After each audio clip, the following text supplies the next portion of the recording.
വീര്യം കുറഞ്ഞ മദ്യവുമായി ബന്ധപ്പെട്ട് ബക്കാടി കമ്പനി LDF സർക്കാരിന് അയച്ച കത്ത് പുറത്ത്. കേരളത്തിൽ വിതരണം ചെയ്യാൻ ആവശ്യമായി നിയമ ഭേദഗതി നടത്തണമെന്നാവശ്യപ്പെട്ട് രണ്ടാം പിണറായി സർക്കാരിൽ എക്സൈസ് മന്ത്രിയായിരുന്ന MV ഗോവിന്ദൻ മാസ്റ്റർക്ക് അയച്ച കത്താണ് പുറത്തുവന്നത്. കത്തിന് പിന്നാലെ അടിയന്തരമായ റിപ്പോർട്ട് നൽകാൻ നികുതി വകുപ്പ് സെക്രട്ടറിക്ക് എക്സൈസ് മന്ത്രി നിർദ്ദേശം നൽകുകയും ചെയ്തു. ആന്റണി ജിസ്റ്റോർജ് ഉണ്ട് വിവരങ്ങളുമായി. ആന്റണി, വിവരങ്ങൾ.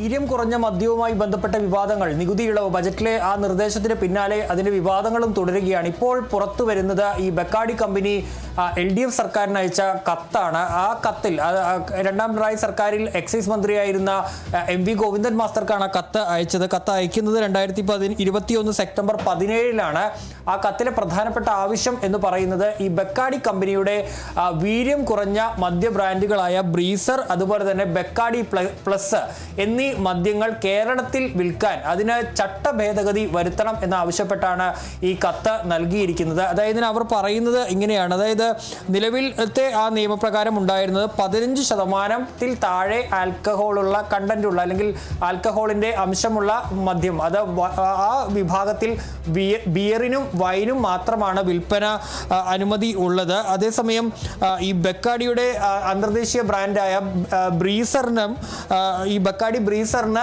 ഈ വ്യവസ്ഥ പ്രകാരം മുന്നോട്ട് പോകാൻ വേണ്ടി കഴിയുന്നില്ല. ഈ ഒരു ഘട്ടത്തിൽ ഈ ബിയറിനും വൈനും ഒപ്പം തന്നെ വീര്യം കുറഞ്ഞ ഒരു മദ്യം എന്ന സെഗ്മെന്റ് കൂടി അല്ലെങ്കിൽ ഒരു കാറ്റഗറി കൂടി ഉൾപ്പെടുത്തണമെന്ന് ആവശ്യപ്പെട്ടാണ് അവർ ആ കത്ത് അയച്ചത്. അതിന് പിന്നാലെ 2022-23 അബ്കാരി നയത്തിൽ ഇത്തരത്തിലൊരു ഭേദഗതി, അതായത് ക്ലാസിഫിക്കേഷന്റെ ഭാഗമായി ഈ വീര്യം കുറഞ്ഞ മദ്യം കൂടി ഉൾപ്പെടുത്തിയിരുന്നു. അതിൽ 0.5% മുതൽ 20% വരെ ആൽക്കഹോൾ കണ്ടന്റുള്ള മദ്യത്തെ കൂടി ഉൾപ്പെടുത്തുകയും ചെയ്തിരുന്നു. ആദ്യം 15% വരെയുള്ള മദ്യത്തിന് ബിയറും വൈനും മാത്രമാണ് ഉണ്ടായിരുന്നെങ്കിൽ അത് പിന്നീട് 20% ഉയർത്തുകയും ചെയ്തിരുന്നു. അങ്ങനെ ആ ബക്കാടി കമ്പനിയുടെ ആവശ്യപ്രകാരം ഭേദഗതിയിൽ എത്തിയിരുന്നു.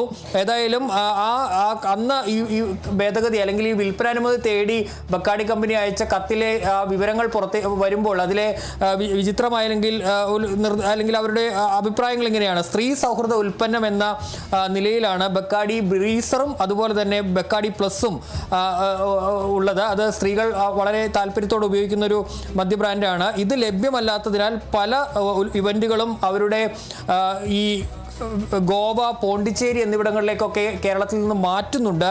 ഇത്തരത്തിൽ ഈ നികുതി ഈ ഭേദഗതി വരുത്തി ഇത്തരം വിൽപ്പനാനുമതി നൽകിയാൽ കേരളത്തിന് അതിനനുസരിച്ച് നികുതി വരുമാനത്തിലടക്കം വർധനവ് ഉണ്ടാകും, നികുതി ടൂറിസം മേഖലയുടെ ഉണർവിന് കാരണമാകുമെന്നൊക്കെയാണ് അന്ന് ആ കത്തിൽ അവർ പറഞ്ഞിരുന്നത്. പിന്നാലെ ഈ കത്തിന് പിന്നാലെ തന്നെ എക്സൈസ് മന്ത്രിയായിരുന്ന MV ഗോവിന്ദൻ മാസ്റ്റർ അത് നികുതി വകുപ്പ് സെക്രട്ടറിക്ക് കൈമാറുകയും ചെയ്തിരുന്നു. ഇത് പരിശോധിച്ച് ഉചിതമായ നടപടി തയ്യാറാക്കിക്കൊണ്ട് അതിൻ്റെ നിർവചനം തയ്യാറാക്കിക്കൊണ്ട് അടിയന്തരമായ റിപ്പോർട്ട് നൽകണമെന്നായിരുന്നു അന്ന് എക്സൈസ് മന്ത്രി നൽകിയ നിർദ്ദേശം. ഏതായാലും അത് പിന്നീട് അവിടെ കഴിയുകയും ചെയ്തിരുന്നു.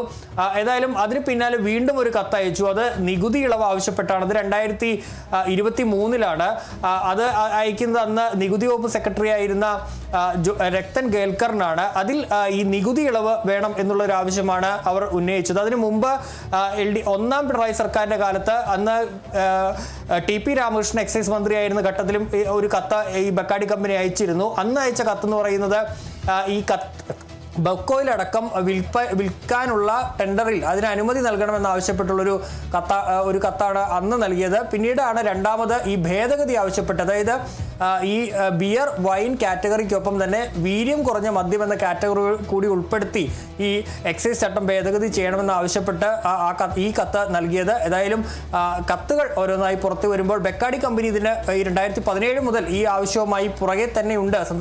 LDF സർക്കാരിൻ്റെ കാലത്താണെങ്കിലും ഈ കാലത്താണെങ്കിലും ഒക്കെ ഈ ബക്കാടി കമ്പനി തന്നെയാണ് ഈ വീര്യം കുറഞ്ഞ മദ്യം കേരളത്തിൽ വിൽക്കാനും അതിൻ്റെ നികുതി ഇളവ് അടക്കമുള്ള ആവശ്യങ്ങൾ ഉന്നയിച്ച് വരികയും ചെയ്തത്. അത് 3 തവണയാണ് പല ആവശ്യങ്ങളുമായി അവരെത്തിയത്. അതിൽ 2021 ഈ ചട്ട ഭേദഗതി, അതായത് ഈ കാറ്റഗറി ഉൾപ്പെടുത്തണമെന്ന് ആവശ്യപ്പെട്ട് 2021 എക്സൈസ് മന്ത്രിക്ക് അയച്ച കത്താണ് നമുക്ക് ലഭിച്ചിരിക്കുന്നത്. ശരി, വ്യക്തമാണ്. ആന്റണി ജിസ്റ്റോർജാണ് വിവരങ്ങൾ നൽകിയത്.